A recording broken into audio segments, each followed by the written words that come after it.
And we're here. Good evening. Good to see you all.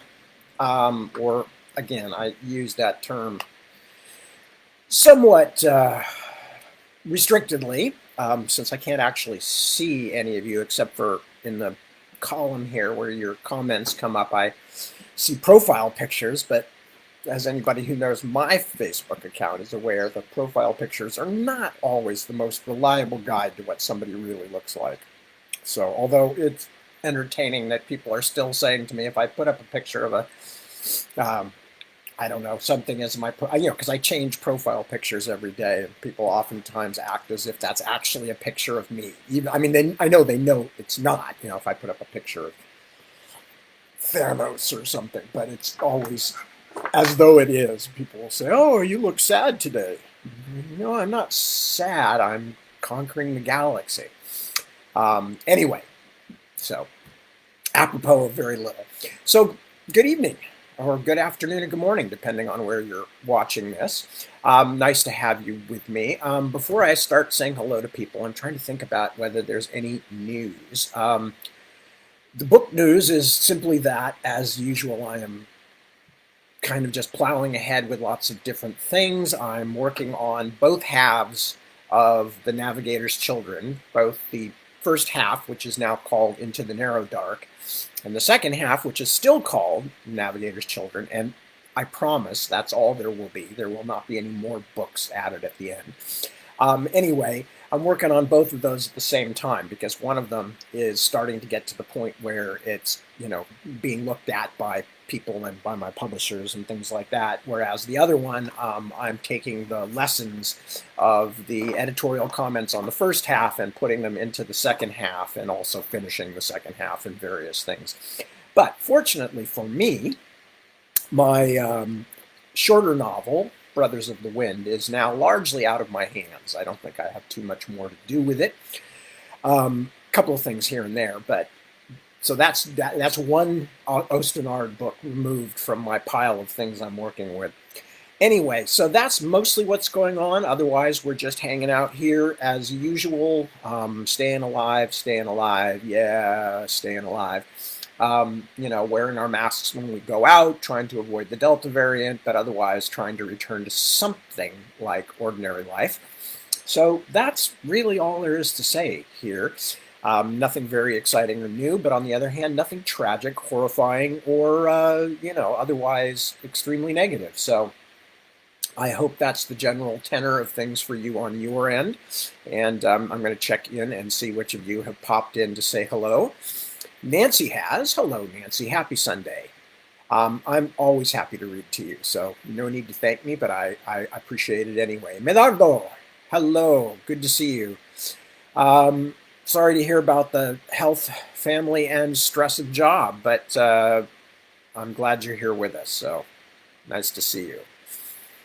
Let me see, Emily. Hello, Emily. Sorry, I was having a moment there, or I accidentally scrolled past. Hello, Emily. Good to see you. And we will do story time in just a moment. Kelly, good evening. Good to see you.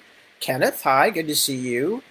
Becca, yay! I'm happy to be here reading, and thank you for joining me. Ray, hi, Ray. Good to see you. Claudia, you too. Good evening to you.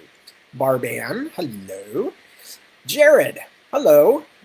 Yes, we are all well here at the moment, so no complaints there, and we're going to do our best to keep it that way. Carl, good evening to you too, sir. And Tim, good evening. Jerry, Mr. Williams. Jerry always comes off very gruff, but he's a softie. Anyway, Jerry, good to see you, bud. Kristen, hello, Kristen. Good to see you again. James, another James. Yes, well, not another James in the sense that, yes, this James has been here before, but it's always good to have a few James on the list. Hello, James. Good to see you. Happy I answered the question. Feel free. The only problem is it's actually probably better to send me something ahead of time. Excuse me, because I can't very easily read when I'm doing this on the air. Sometimes I do catch things, but it's not all that easy, especially because I'm switching between glasses and stuff like that. Jeremy, hello, Jeremy. Good to see you, buddy. Jill, hello, Jill. And Brenna, evening. Good. Oh, that sounds nice. Waiting for the sunset. Excellent. Greg, good evening to you, sir. Lovely to see you. And Timothy. Wow. Second generation Osten Ardor for Timothy and his daughter Gabrielle. I assume that's how it's pronounced. I've always liked that name. When I was a kid, um, I've told many of you that Tad is not my actual born birth certificate name. My actual born birth certificate name is Robert Williams. I've never used Robert for anything other than some official papers. I was Tad from the time I was old enough to know I had a nickname. And perhaps because of its brevity, perhaps also because in America, Tad is kind of a preppy name, which I'm as far from being as you can be in most ways. I never really liked Tad all that much, and certainly didn't have any deep feelings about Robert anyway, especially paired with a very common last name like Williams. Yeah, Robert Smith made it work for The Cure, but I didn't know if I could make it work. So Gabriel, the male version of the name, was always one of my favorite names, Gabriel and Christopher. The fact that they're both biblical and both related to heavenly figures probably says something about my own overweening egotism as a child. But I always really liked Christopher, maybe because of Christopher Robin, but also just because I liked it as a name. Thought it sounded nice and kind of upscale. And Gabriel, I always liked as a name too. And actually, one of my friends' kids is named Gabe or Gabriel, and I always thought, yeah, that's a good name. I would have had that happily. Anyway, who else? Jamie. Hello, Jamie. Good to see you. And Nadine and Eli. Well, hello to all of you. What a pleasure. Been too long since I've seen you guys. Kristen, you've got... Okay, well, yeah, I know. It's like driver's license photos, too. At least with this one, at least with the Facebook picture, you get a choice of, you can, like I change mine every day, but you don't have to leave one there if it's bad. Whereas your driver's license picture, your passport picture, when you look like some kind of a, criminal psychopath, there's not much you can do about it except wait 4 years or whatever and then change it next time. Mike, hello. Cliff's made both ends of the doubleheader. Good job. Nadine, yes, I was just saying, it's been way long. Missed you tons too. How nice to know you're out there. Anyway, very, very, very big pleasure to see you, and Jamie, and Eli as well. So, cool beans. Very glad. James, hello, James. See, I told you we had more Jameses. James is a good name too. I would have been happy with James as a name. I probably would have come up with some weird version of it, though. Like, if I'd been Robert, I probably would have been Robbie. Which is now my nephew's name, so, that worked out all right. But if I'd been James, I probably would have been Jamie. I don't think I would have had the courage to be Jimmy with a single M, because that would have been too much a Jimi Hendrix ripoff. But I do like that name as well. Anyway, so hi, James. Good to see you. And Lori. Hello, Lori. Nice last name. What about Ted Williams? Well, Jerry asks. Well, Ted Williams. Ted Williams is Ted Williams. That's another reason why. Even now, when somebody posts my name on some non-Tad related social media site about something, almost always somebody will say, yeah, he was a great hitter for the Red Sox or whatever, which I totally agree with. I think if he hadn't missed 5 years in military service, he probably would have been the guy whose home run record that Hank Aaron and then later Barry Bonds had to beat. An amazing hitter. Maybe the greatest pure hitter of all time, but what can I say? Anyway, so sorry, baseball neepery. Tim, good to see you. I will have to read that in a moment because I'm being too slow. I probably would have been a Jamie. Yeah, I probably would have been a Jamie, something like that. That's my guess anyway, because I've always kind of bent towards the less elevated kind of sound. That's why I said I probably would have been a Robbie or a Bobby if I'd been a Williams. Which, by the way, is one of the reasons Bobby Dollar is named Bobby. Because Bobby Dollar, like some other characters of mine, is in part an alternate Tad. So Bobby Dollar and Pogo Cashman is another alternate Tad. You wouldn't know him if you've only read my novels, but he's featured in a couple of short stories as my sort of 70s teenage alter ego. And those names, like Bobby Dollar, come from my name. Oh, and Theo Vilmos, of course. Theo is also a Tad alternate. And if you play with all the names, you can kind of see where those things came from. Anyway, all right, I have babbled and I have babbled. And I have babbled some more. And what I really should do is probably start reading, which I think would be the best plan. We're getting to the point in the book where it's hard to bring people up to date on all the plot lines if they miss an episode or two, because there's, many plot lines. This is a Tad book, so by the time you get to the end of the first volume, you have usually split the focus into about 6 to 8 pretty major characters who all get focused on in turn, which is a plan of mine. It's not something I do. A lot of stuff that I do as a writer is very conscious, in the sense that although there is subconscious involved, and that mainly you can see in the themes that come up again and again and again.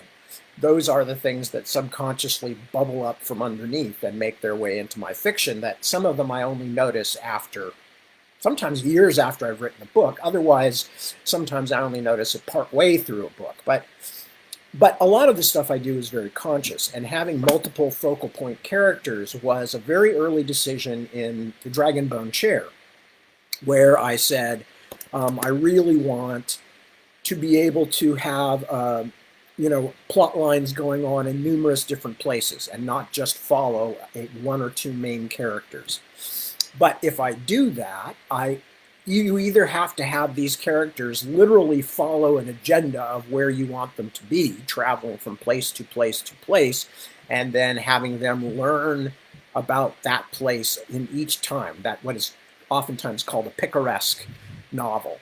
Or you do what I decided to do, which is to do focal point characters in different settings. And although I certainly by no means originated that, or even, was the 100th or 1,000th writer to do it, it's very much something that I have made part of my personal approach to writing big books. And it has cropped up, I think, it may be one area in which I've had some influence, because a lot of people now seem to do it. I've seen several books that seem to do that I don't know if they would have if I hadn't made it such a signature part of my style. But then again, I hate trying to, I hate trying to say, oh, I had some responsibility for this, or oh, someone, nobody imitated me for anything, first of all, which is an argument that I had lots of times with people on, when people said things about, say, George R. Martin, and people go, oh, he took that from Tad. No, he didn't take anything from me.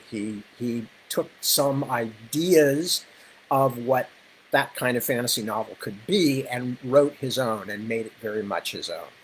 But if I have had an influence on some people, then I'm totally in favor of it, and that's okay with me. That's pretty cool. So, and I think I did have an influence on George, because he said so, and may have had on some others as well. Anyway, enough about me. Now I'm going to read while you all sit there listening. But yeah, not about me at all.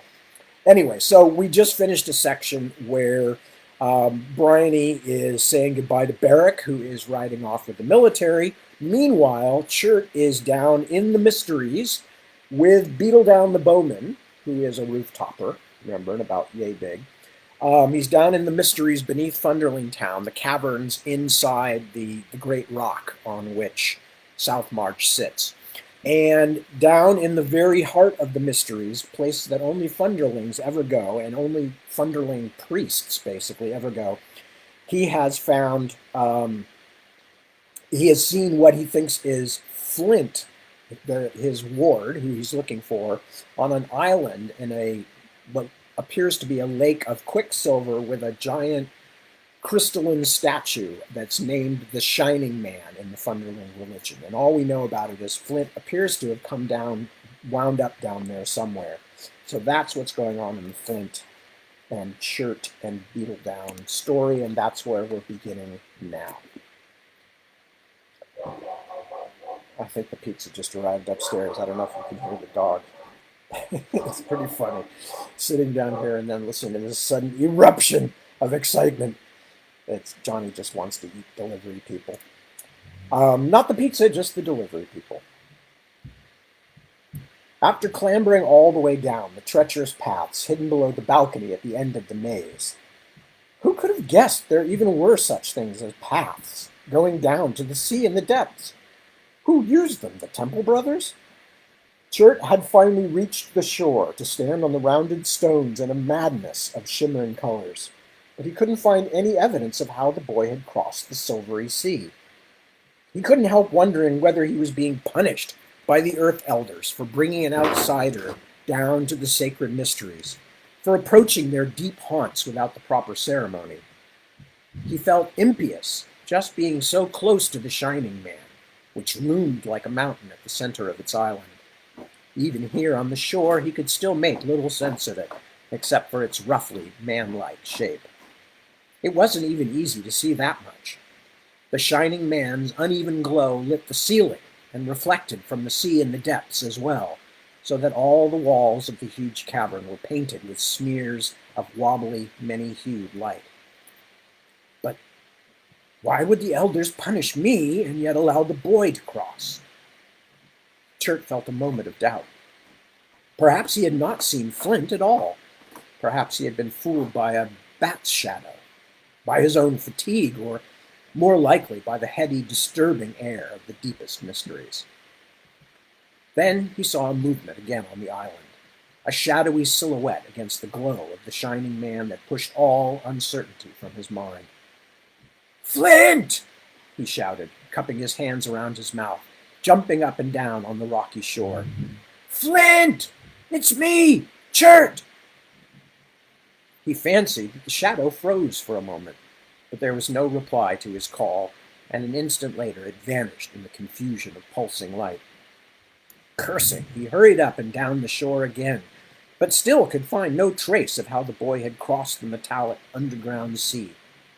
As he stood, muttering in exhausted frustration, he suddenly remembered another small person in his charge, one he had almost completely forgotten in the excitement of seeing what he felt sure was the boy. "Beetle down! Fissure and fracture, I've left him up there alone for an hour or more. And sick, too, having trouble getting a full breath." Chert was stabbed with the sharp point of his own helplessness. So many things gone wrong, and no way to fix any of them. The boy, everything in life had gone wrong since the moment he and Opal saw that sack dropped beside the shadow line. "Oh, we should have left him there," he thought. And even with the aching in his heart, the love he had to admit he felt for the pale-haired child, it was hard to argue with that thought. He scrambled back up the path, which was really little more than a goat track. But who ever heard of goats living 1,000 feet below the ground? That thought had scarcely passed through his head when he saw something gleaming farther up the cliffside, something pale that stood between himself and the balcony at the end of the maze. He stared in amazement at what he could only believe in these hot, flickering depths must be a sort of fever vision. Even on the surface in the waking world, at least this side of the shadow line, there was no such thing as a deer with skin white to the point of translucence, a ghostly stag with weirdly slender legs and antlers like a tangle of sprouting roots, not to mention those huge, milky blue eyes that glowed bright as candle flame. But that was what seemed to be staring down at him, at least for one astonishing moment. A heartbeat later, it was gone. Chert paused, clinging to a jutting outcrop, suddenly lightheaded and fearful he might fall. Could it have been real? Or had he breathed too deeply of the mysteries? "Oh, Lord of the hot, wet stone, help me! Was that what I saw on the island, too? One of those things, and not Flint at all?" But unless the light and shadow had distorted the island's shape beyond anything he could credit, surely what he had seen there walked on 2 legs, had a round head, had been, in fact, a person. When he reached the spot where the glassy white deer had stood, he found no sign of anything living. Chert was feeling quite sickened with terror of the gods and their sacred places by the time he reached the spot where he had left Beetledown. It took him a few stupefied moments to be quite certain he was standing before the same knob of stone where he had left the roof-topper, even though his own coral lantern was sitting where he had placed it, still gleaming. The little man, however, was nowhere to be seen. His stomach now roiling so that he feared he might be sick. He had lost everyone in his charge, all those who needed him most. Chert got down on his hands and knees, holding the lantern close to the ground as he searched desperately around the base of the limestone knob for some sign of his companion. He could only pray to the very gods he had impinged upon that when he found him, Beetledown would still be alive.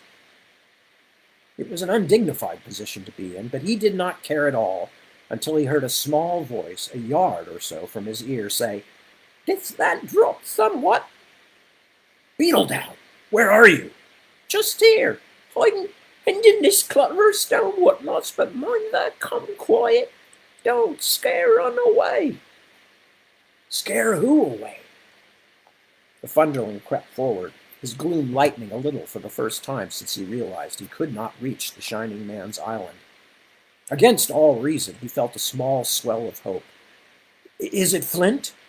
Did you find my boy?" "Not unless thy boy wears whiskers and long tail." Chert stopped. The bowman was crouching a bit unsteadily in the fork of a two-part stalagmite, a formation that did not reach Chert's waist, but was a hilltop for the little man. Beetledown had his bow trained on something Chert couldn't see until he crawled closer and marked the shiny black eye and twitching nose in the shadows. Startled by his appearance, the rat flinched and began to skitter along the stone wall, but one of Beetledown's tiny arrows smacked against the wall just in front of its head, and it froze again, only its nose moving. "How long have you been trying to kill it?" Chert asked, amused as well as relieved. He would never have taken the roof-topper for such a poor shot, but he supposed the heady, close airs of the caves had taken a toll. "Are you really that hungry?" "Hungry? Thou'rt a huge daft thing. No idea to eat it, I foremeant to ride it." "Ride it?" "Too far for me to walk back to the good air," explained Beetledown. "But now here thou stand with thy huge daft shoulder."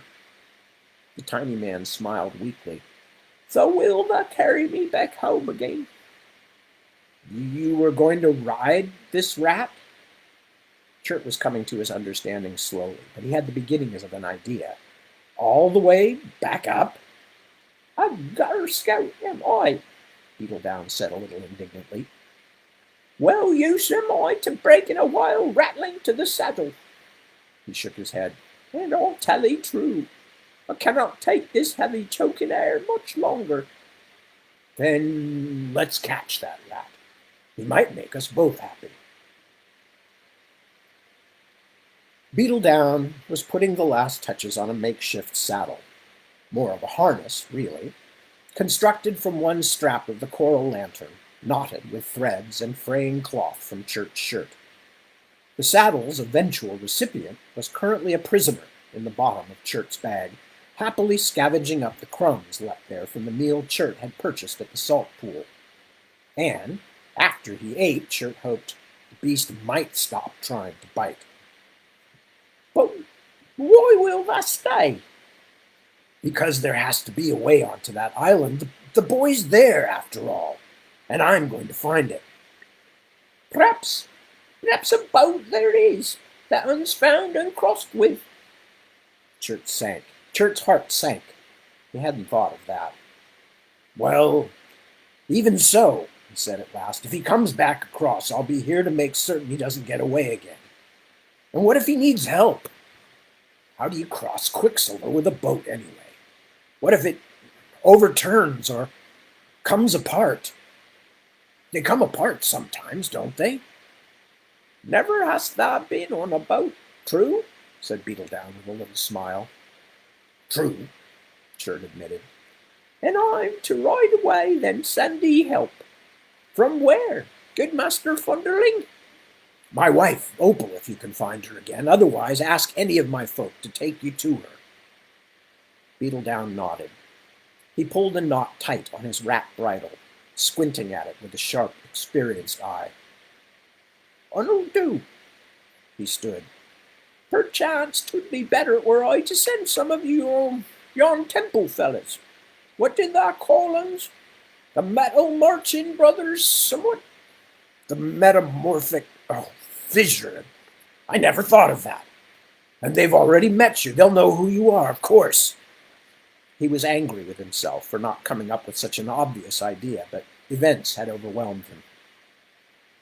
He helped Beetledown fasten the harness. The rat was calmer now, but still not precisely docile, and it took no little time. The rooftopper was patient and skillful, however, and at last Chert was gingerly holding the rat in place while Beetledown climbed onto the creature's back. As soon as Chert took his hand away, the rat tried to bolt, but the rooftopper gave the creature a stinging slap on the muzzle with his bow. The rat squealed and tried to take off in another direction, and was again punished. When all the cardinal points had proved equally dangerous, the rat crouched low and motionless except for huffing sides and anxiously blinking eyes. "On's learning," said Beetledown with satisfaction. "Take a little bit of the coral light," Chert told him, breaking off one of the brightest bits. The rooftopper fastened it under one of the straps of the rat's harness. "It'll make it easier to see in some of the dark places. Good journey, Beetledown, and thank you for your help and kindness." He wanted to say something more. He had a sense that this exceptionally small man had become more than an odd acquaintance, that a friendship, however unlikely, had sprung up between them. But Chert was not a man comfortable with sentiment. In any case, he was tired and very frightened. "The Earth Elders protect you." "And the Lord of the Peaks watch over ye in thy turn, Chert of Blue Quartz." The rooftopper kicked his booted heels against the rat's side, but the animal didn't move. Beetledown smacked his bow staff against the creature's flank, and it scuttled forward. He was still flicking its hindquarters with the bow, this time trying to get it to turn, as rider and mount vanished into the shadows of the path leading away uphill. All Chert could see of them in the last moments was a moving point of light, the piece of coral strapped to the rat's back. "That is, if one can find ye again neath all this mucky stone," Beetledown called back to Chert, his small voice already sounding as though it came from miles away. The straggling end of the army had finally disappeared around a bend in the coastal highway, heading toward the Setland Road and the hills, leaving behind only a few hundred watchers and a muddy, trampled field. It wasn't right, Bryony knew. This army should have marched out with trumpets, with a parade through the streets, but there hadn't been time to arrange such a thing, nor, to be honest, would she have had the heart for it. But the people would be frightened because of this near secrecy. 1,000 men simply gone. In the past, wars had almost always begun with a brave show. Perhaps the day is coming for a different kind of war, she considered, although she had no idea what such a thing might be. The world is changing swiftly, after all, and not entirely for the worse. Besides, the times are too grim for parades and trumpets. But then again, she thought, perhaps that is when we need such things most. She couldn't eat her food and couldn't stop weeping. Beric went away like a man to the gallows, was all she could think. His jests, the cheerful farewell when he kissed her the last time, had not fooled her. Rose and Moina were desperate to get her to lie down, but sleep was the last thing Bryony could do, and in any case it was only late afternoon.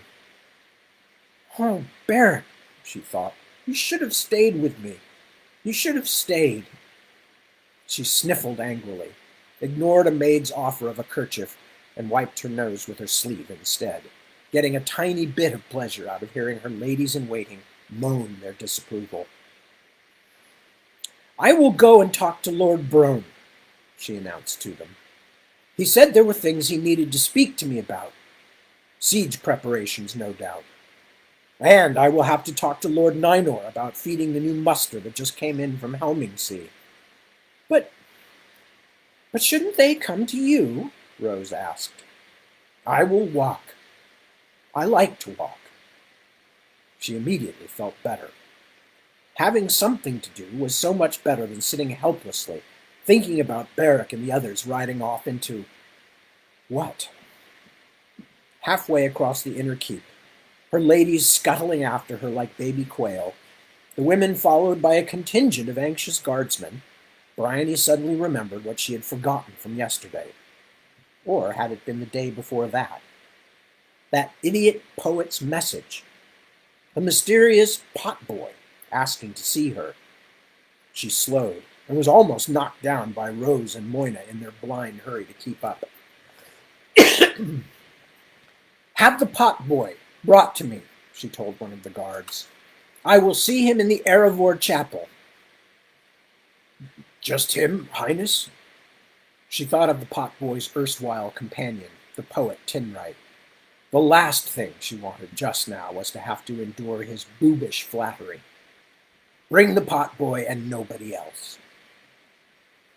She almost forgot the potboy again, but after she left the Lord Constable, the smell of incense wafting out of the shrine to Erilo in Farmer's Hall reminded her, and she made her way to the chapel. The strange man named Gil seemed to be waiting extremely patiently, his long sleepwalker's face almost empty of expression. But the guards around him looked a little itchy, and Bryony realized with some dismay that she'd kept them all waiting for a good piece of the day. "Well," she thought, "I am the Princess Regent, am I not?" Yes, she reminded herself, but this was also a castle readying for siege. Perhaps there were other things these men should have been doing. Still, it nettled her a bit. "You fellows look tired," she said to the sergeant. "Did you have a hard time getting him here?" Not him, Highness. We had a hard time keeping the girl from coming along." "Girl?" Bryony was completely confused. "What girl?" "The one Captain Vanson brought back, Highness. What's her name? Willow, the girl from the Dales." "But why should she want to come along?" The sergeant shrugged, then realized it was not what one did in front of princesses. He lowered his head. I don't know, Highness, but the men in the stronghold say she is there every day, watching this one like a cat beside a mouse hole, sitting with him when she can. They don't say nothing, either of them, but she watches him, and he doesn't watch her." He colored a little. "That's what I'm told, ma'am." Bryony narrowed her eyes, turned to the apparently fascinating potboy. "Did you hear that? Is it true about the girl?" His cool, clear eyes were almost as empty as the stare of a fish. "There are people," he said slowly. "I seldom look. I am listening." "To what?" "Voices." He smiled, but there was something wrong with it, as though he had never completely learned the trick. "They try to speak to you, some of them. They bid me to tell you about your brother, the one who has the dreams." "What voices?" It was hard not to be angry with someone who looked at you as though you were a chair or a stone. "And what do they tell you about Prince Beric, your liege lord?" "I am not certain. The voices speak in my head, in sleep, and sometimes even when I am awake." The blank eyes closed, opened, slow as the flutter of a dead leaf. "And they say he is not to leave the castle. He is not to go into the west." "He's not? But he already has left." Why? She was about to rage over being told this only now, but she knew it was her own fault. The flash of anger turned into something quite different, something icy in her chest. Why shouldn't he go? Gil slowly shook his head. She suddenly realized that she knew nothing about him at all, that Brone had told her only that he worked in a low inn near Skimmer's Lagoon. If he goes into the west, the potboy said, he must beware of the porcupine's eye. What does that mean? The sense of having made a terrible mistake was on her, but what was she to do about it? Even if she believed it utterly, was she to send a fast messenger just to pass Barrack this prophecy? He had already been infuriated once by the man's soothsaying. No, she decided, she would put it in a letter to go with the first regular courier. She would phrase it as though to amuse him. Perhaps it would stick in his head, and if there turned out to be any truth to it, that would help him. She offered a prayer to the gods that her foolishness and laxity would not have some terrible cost. What does it mean? The potboy shook his head. I do not know. The voices do not tell me. They only speak so that I can hear them, like people on the other side of a wall. He took a maddeningly long breath. It is happening more often now because the world is changing. Changing? Oh, yes, because the gods are awakening again. He said it very simply, as if it were a truth available to all. Right under our feet. Chapter 31, A Night Visitor. A story. The tale is being told in the corridors, in the courtyards. It is only the sighing of a dove's wings. From the Bonefall Oracles. The day's prayers and rituals had been particularly grueling. Quiniton found herself ill now almost every time Panhissir gave her one of the potions, but also sometimes full of a useless, undirected vigor.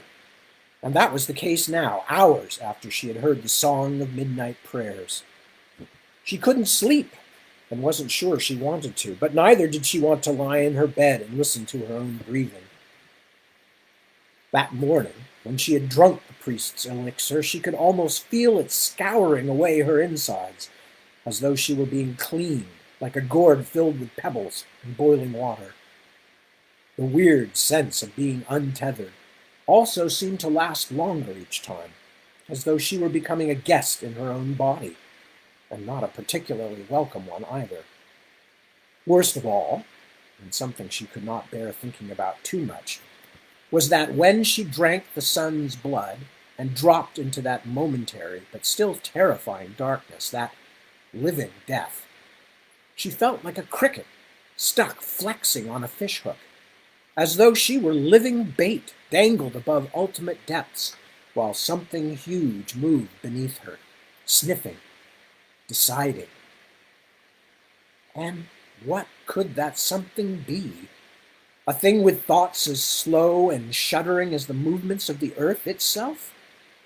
Could there even be such a thing, or was the elixir disordering her mind? Just a few months back, one of the young queens had lost her wits and had not been able to stop laughing and weeping. The girl had claimed that the favored spied on her even in her dreams. She had torn her clothes and walked up and down the passageways, singing children's songs, until at last she disappeared from the seclusion altogether. What do these people want from me? Quiniton wondered hopelessly. Do they truly wish to drive me mad? Or are they simply murdering me slowly for some strange reasons of their own? She was becoming obsessed with the idea of being poisoned, and not just because of the high priest's foul elixir. Each time someone handed her a cup, any time she accepted food that was not spooned out of a communal pot, She felt as though she was about to step off a cliff. It was not merely the open and obvious malice of paramount wife Erimini. Many of the other women had begun to look at her strangely, too, regarding her sessions with Pan-Hissir and the other priests of Nushash as a sign of some kind of unwarranted favor, as though that daily misery was some prize Quiniton had secured for herself. Even Luyan, who had been her staunchest ally, had grown a little distant from her. Their conversations had become awkward, like two women meeting in a marketplace, who both knew that one had slandered the other recently. It was Jedin and his ridiculous, unreasonable passion for her that stood between them now, like a closed door. So now, Quiniton lay sleepless in her narrow bed in the deep watches of the night, thoughts scurrying like busy ants, the occasional snoring of her maids outside her door poking at her like a cruel child every time it seemed she might be drifting toward slumber. The days in the hive seemed impossibly far away. Everything that was happy and simple seemed beyond reach. And because she lay wakeful, thinking such feverish, miserable thoughts, Quiniton heard the quiet noise of someone moving at the far side of her chamber as plainly as if they spoke to her and knew that she was not alone. Her heart lurched, sped. She slowly sat up, squinting into the near darkness beside the door. All she could see by the glow of the shuttered lamp was a shape, but it was a shape that had not been there when she had crawled into her bed. Tanisa, the first wife has sent her for me. She could see the favored gardener's square face in her mind's eye, the eyes empty but for the guarded sullenness of a whipped dog. Even if I scream, she'll kill me before help can come. And if the gardener was on Erimini's business, Quiniton knew she might scream herself hoarse without bringing any help at all. She slid out of the bed and onto the floor as quietly as she could, letting out a small whimper like a disturbed sleeper in the hope of covering the sound of her own movements, and perhaps even making the assassin stop moving for fear of waking her up. Desperate, her heart still hammering painfully fast, she struggled to think of what she might use for a weapon. The scissors that the slaves used to cut and shape her hair, but they were at the bottom of the basket under her bedside table, inside the ivory sewing kit.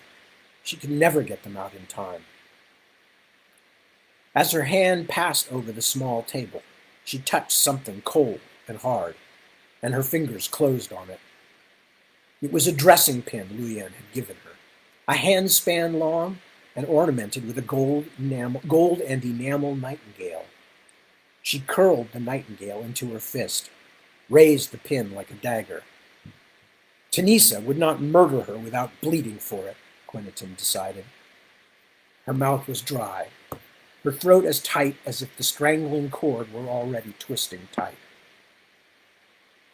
The shape by the doorway began to move again, slowly, silently, feeling its way with outstretched hands. With much of the dim light behind it now, it seemed scarcely even human, too thin of limb to be Tanisa, let alone any of the other stranglers Erimini or the Autarch might send. For a moment, Quiniton's already racing heart threatened to stop entirely. Was it a ghost? A shadow demon from out of Argal's night kingdom? The thing was almost upon her. She saw a shadowed face loom up, and her superstitious terror turned her arm to stone when she should have struck with the pin, should have buried it in the dark spots of the intruder's eyes. Instead, she felt the thing bump against her and recoil. The feeling of cool, human flesh was so startling that the sinews of her arm finally caught life, and she slashed at it. Her attacker fell back with a strange, breathy whimper, but no words, no shout of pain or surprise, and Quiniton's heart stuttered again with superstitious fear. "Leave me alone!" she cried, but it came out a choked murmur. The thing scrambled away from her, still making the strange animal noise, and cowered on the floor. Quentin leaped past it and ran toward the door, ready to scream for the huge, favored guards waiting only a few dozen paces away from the sleeping chambers. But then she stopped in the doorway. The thing was weeping, she realized, a bizarre, rasping sound. She reached up and burned her fingers pulling the lamp from behind its slotted screen. But when she had the handle and lifted it up, flooding the room with yellow light, she saw that the fearsome thing crouched on her floor was only a small, dark-haired boy. Queen of the Hive! Caution and fear still kept her oath of surprise quiet. She moved closer. The boy looked up at her with wide, frightened eyes. A long scratch down his chest dripped blood, showing where she had caught him with her nightingale pin. Who are you? She whispered. The child stared at her, tears in his eyes and on his cheeks. He opened his mouth, but what came out was only a low grunt. She flinched, and he threw his arm in front of his face to protect himself. One of the silent favored, she thought. He was a mute slave taken in one of the wars of Zis, an infant at his capture, perhaps. The autarchs of the Orchard Palace and their pious servants had always liked to surround themselves with such boys, who could neither spill secrets nor cry out, no matter what kinds of cruelties were visited on them. You poor thing, Quentin said, half to herself. It did not immediately occur to her that one who could not speak might yet be able to hear and understand. She put out a cautious hand, and he shrank away again. I won't hurt you, she said, hoping that at least the tone of her voice would convince him. She was talking too loud, she realized. She might wake up her maids, and although moments earlier she would have welcomed it, suddenly she did not want anyone intruding. When she spoke again, only the wounded child could hear her. Let me help you. I am sorry. Do you understand? I thought you were... You frightened me. The boy whimpered again, but let her examine his wound. It was long, but shallow. Still, blood was already soaking the waist of his white linen breeches. She hunted for a moment until she found one of the clean cloths waiting for her next moon blood and pressed it against the cut, then found an old scarf and tied it around his waist to hold the bandage in place. It is not a bad wound, she whispered. Can you understand me? He touched the cloth gingerly. He still looked as though he might bolt at any moment, but at last he nodded his head. Good. I am sorry I hurt you. What are you doing here? Even in the lamplight, she could see his face pale so quickly that she feared she had given him a mortal wound after all. She tried to restrain him, but he clambered, grunting, to his feet and reached into the blood-soaked waistband of his breeches, making soft hooting noises like a dove. He pulled out a bag that had been tucked away there between his body and the clothing. It was red with the blood of his body, and wet, and for a moment she was reluctant to take it. But his expression was so anguished, she realized that he was afraid something within had been ruined. She took it from him and saw that the drawstring was sealed with silver thread and wax. She held the lamp close, but did not immediately recognize the seal printed on it. Quentin took a breath, suddenly reluctant again. But the boy made a little whimpering sound like a dog waiting to be let out of doors, and so she broke the wax away from the string and shook out into her hand a curl of parchment and a gold ring. The signature at the bottom of the parchment said, Jedin. She cursed again, but silently this time. I have it, she said. It is safe. The blood has not soaked through. Was it the captain who sent this? The leopard captain? The boy shook his head. Quentin was puzzled too. Then she had another thought. Luyan? Favored Luyan? Did she send this? Now he smiled, although it was a pained and sickly one, and nodded his head. Very well. You have done what was asked. Now you must go out again, as silently as you came, so as not to wake the ones sleeping outside. I truly am sorry. Have someone dress that wound properly. Tell them you fell on a stone in the garden." The boy looked doubtful, but he rose and patted his bandage to make sure it was still in place. He bowed to her, and the courtly display was so strange in the middle of the night, with lamplight and the smears of blood on the floor, that she almost laughed with shock to see it. A moment later, he slipped out through the curtains and was gone. Quentin waited, listening to the silence, then bent to the task of cleaning the blood from the floor, blotting it up with another of her rags. The thought of reading what Jedin had to say filled her with a sour dismay. Was it some foolish love poem that had almost cost a child his life? Or was it something newer and more dangerous, him ordering her to meet him somewhere, with the same sort of threats he had used to cow Luyan into cooperation? Finished with the room exactly as it had been before the midnight visitor's arrival, she set the lamp on her bedside table and sat cross-legged on the bed, leaning close so she could read. "Beloved," it began. She stared at Jedin's precise and surprisingly delicate script. "At least he's left my name off it," she thought. But a moment later, the power of that single word reached out and struck her as powerfully as a blow. How had things come to this? It was like something out of an old story, that this powerful man should risk both their lives to prove his love, and that another even more powerful man, the mightiest on earth, should have already claimed her as his own. Me, Quentin! It was impossible to compass. "I was a fool to take the risk of meeting you. You were right to tell me so. There is talk. One of my enemies suspects. It must be Vash, the chief minister, but he can prove nothing." Dread seized her as she read, so powerful it almost stopped her breath. She did not want to see any more, but she did. "However, the day may come when he can act against me, despite the favor the autarch, all praise to his name, has shown me. No, it is because of the favor that the Golden One has shown me. He hates me. Vash, I mean, as do others here. I must prepare for a day when things might change. I have my own followers loyal to me, but my own safety would mean nothing to me without you. If such a day should come, I will send a messenger to you who will speak the sacred name Habili.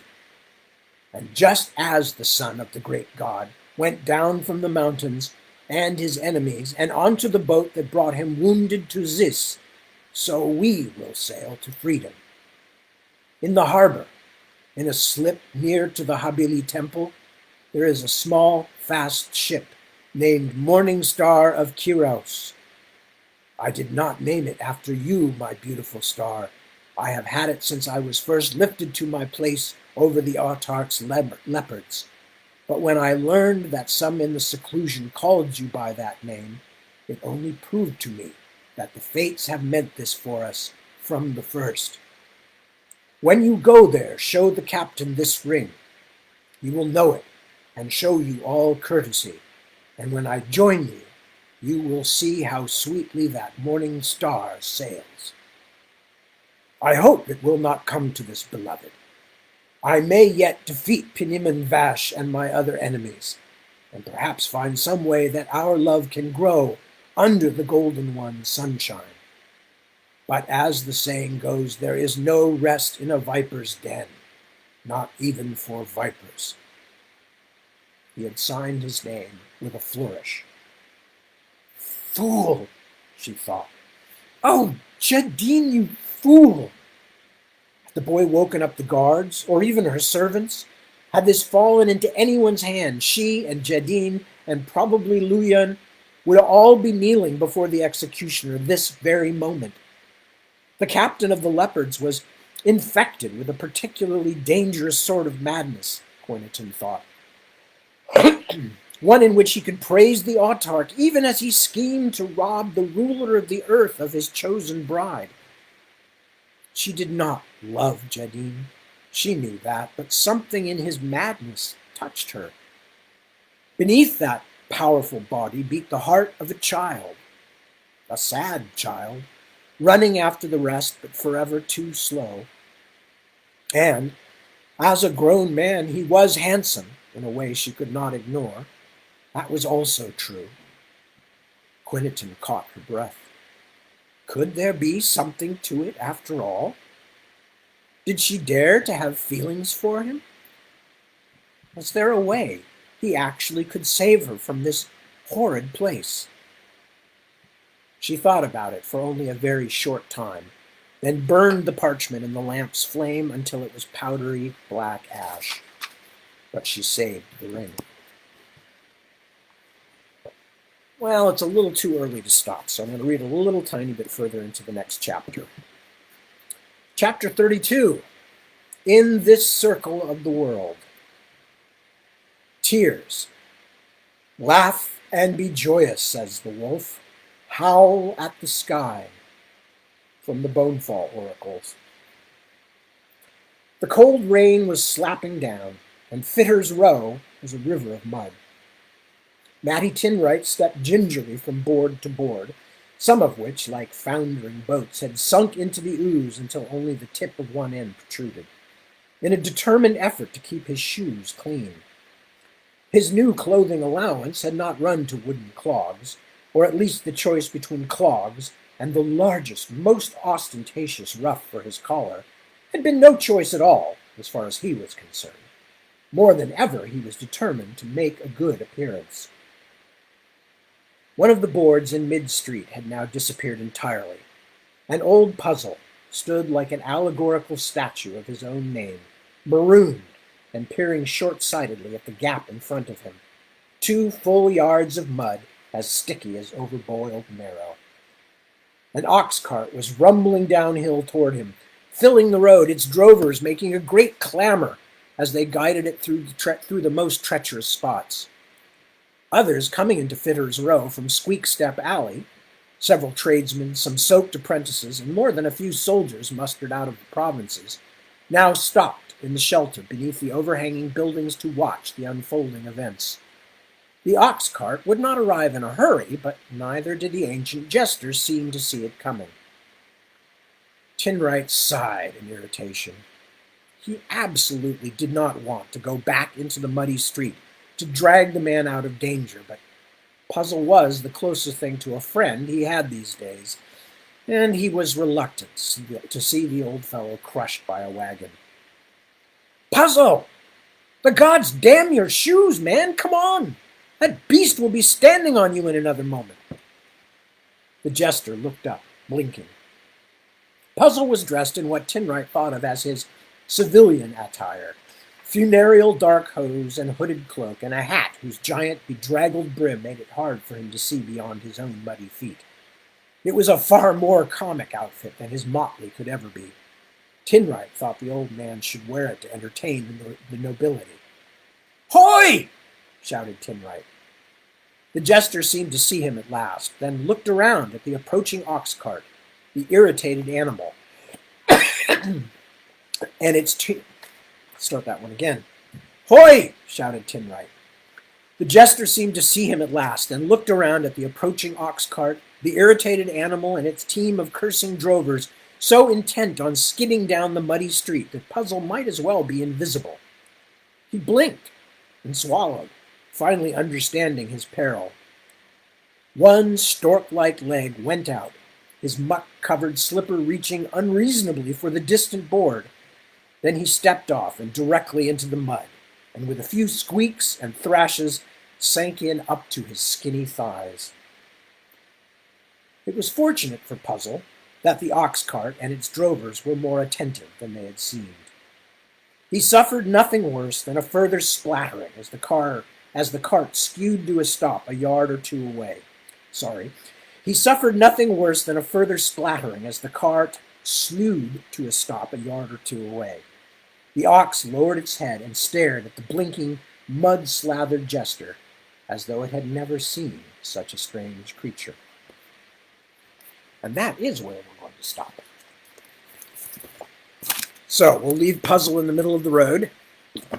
Matty Tinwright on his way to the Quiller's Mint, and we will return next Sunday with the 2 a.m. shift to see what happens. So, at this point, I am going to wrap it up for the evening and for the weekend. Thanking you all for joining me, as always, and for the pleasure of your company. It's not just virtual. I mean, it's virtual in a sense, but it's also real because we're here. It's real time. So, which is one of the things I enjoy about this. So, as I always say, take good care of yourselves because that's important. And if you take good care of yourselves, then you can help to take good care of your loved ones and friends and family and help out those around you. And if you can manage to do all those things, or at least try to do them when possible, then you and the people around you will all be in better shape. So with that, I bid you all adieu, à bientôt, auf Wiedersehen, and various other useful phrases. And I will see you next Sunday at 2 a.m. first, and then again at 7 p.m., as we are right now. And until that time, go well, go happily, stay dangerous.